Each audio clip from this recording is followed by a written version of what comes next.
ሰላም እንዴት ናችሁ? ዛሬ እጅግ በጣም ደስ የተሰኘሁበት ቴስቲሞኒ አለ። ከ5 ዓመት በላይ ካሰቃያት ከጨጓራ ህመም የተገላገለች እህታችን ነች የላከችልን። እመቤት ነች ከጅማ የኔ ከክላይንት የነበረች ነች የላከችልን። ዶክተር እንዴት ነህ? ለተደረገልኝ ነገር ሁሉ እጅግ በጣም አመሰግናለሁ። ለ5 ዓመታት በላይ በጨጓራ በሽታ ተሰቃይቻለሁ። እያንዳንዱን ምግብ መብላት እስኪሳነኝ በጣም ይረብሸኝ ያመኝ ነበር። ልቤን ያደክመኝ፣ ትንፋሽ ያሳጥረኝ ነበር። አሁን ላይ በእግዚአብሔር እና በአንተ እርዳታ ምግቤን በደንብ እመገባለሁ። ልቤም የሚደክመው ጠፍቷል። እናም እንደኔ ለታመሙት ሁሉ ድረስላቸው ነው የምለው። እድሜና ጤና ይስጥህ፣ አመሰግናለሁ ይላል።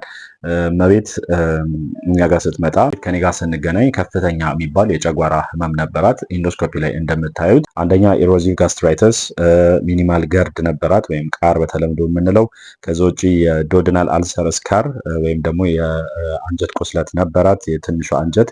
እንዲሁም የዶደናይተስ ወይም ደግሞ የኢንፍላሜሽን ያው እዛው ቁስለትም የቆየ ቁስለት እንዲሁም ደግሞ ኢንፍላሜሽን ነበረው አንጀቷ ላይ ማለት ነው። ስለዚህ ተደራራቢ የሆነ ከ5 ዓመት በላይ የቆየ የጨጓራ ኬዝ ነበር የነበራት ማለት ነው። ከፍተኛ ስቃይ ህመም ውስጥ ነበር የነበራቸው። አብዛኛው ምግቦች መመገብ አትችልም ነበር በሰዓቱ።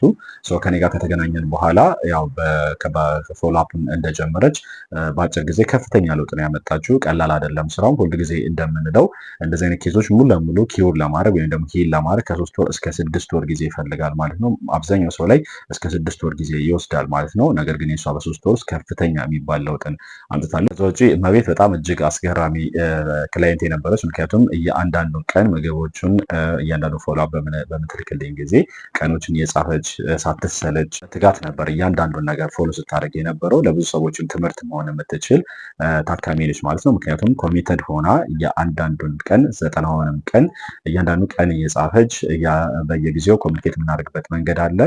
ምግቦቿን በየጊዜው ፎሎ ስለምናደርግ እመቤት በጣም ነው የማመሰግነው። ከዚህ በኋላ በርቺ። ያው ሁሌም እንደምለው ቀጣዩ 3 ወር ደግሞ መዘናጋት አያስፈልግም፣ በደንብ ትጋት ያስፈልጋል። ምክንያቱም ሰውነታችን ራሱን ሂል እንዲያደርግ ስለሆነ የምናግዘው። ስለዚህ ሂሊንግ ደግሞ ረዘም ያለ ጊዜ የሚፈልግ ሂደት ስለሆነ ከ6 ወራ ኢምፖርታንት ነው። በተለይ የመጀመሪያ 3 ወር ፎሎ የምናደርጋችሁ በጣም እጅግ በጣም ኢምፖርታንት ነው። ከዛ ግን ቀጣዩ 3 ወር ደግሞ ከራሳችሁ ጋር የምትሰሩበት ከመጀመሪያ 3 ወር ቀለል ያለ ነገር ግን ኢምፖርታንት ጊዜ ስለሆነ ሁሌም በምንነጋገርበት መንገድ መቀጠል ያስፈልጋል ማለት ነው።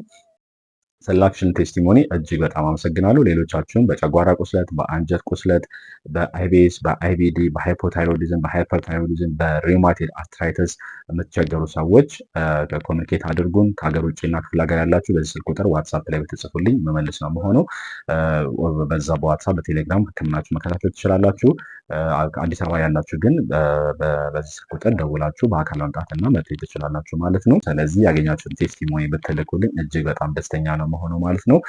ለሌሎችም መነሳሳት ስለሚሆን፣ ምክንያቱም አብዛኞቻችሁ እኛ ጋር የምትመጡ ታካሚዎች አንዳንዶቻችሁ ሀገር ውስጥ ያሉ ህክምናዎች ሁሉንም ሞክራችሁ፣ አንዳንዶቻችሁ ከሀገር ውጭ ሞክራችሁ ምንም አይነት ለውጥ ሳታገኙ ወይም ተስፋ ቆርጣችሁ ስለሆነ ሌሎችን በእናንተ ሁኔታ ውስጥ ያሉ ሰዎች ስላሉ ለሌሎችን መነቃቃት ስለሚሆን ሼር ተደራረጉ፣ ለእኛም ሼር አድርጉን።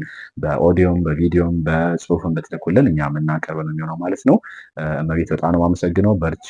እናንተንም አመሰግናለሁ። ለዚህ ፔጅ አዲስ ሲሆናችሁ ሰብስክራይብ እንዲሁም ደግሞ ላይክ አድርጉ። አመሰግናለሁ።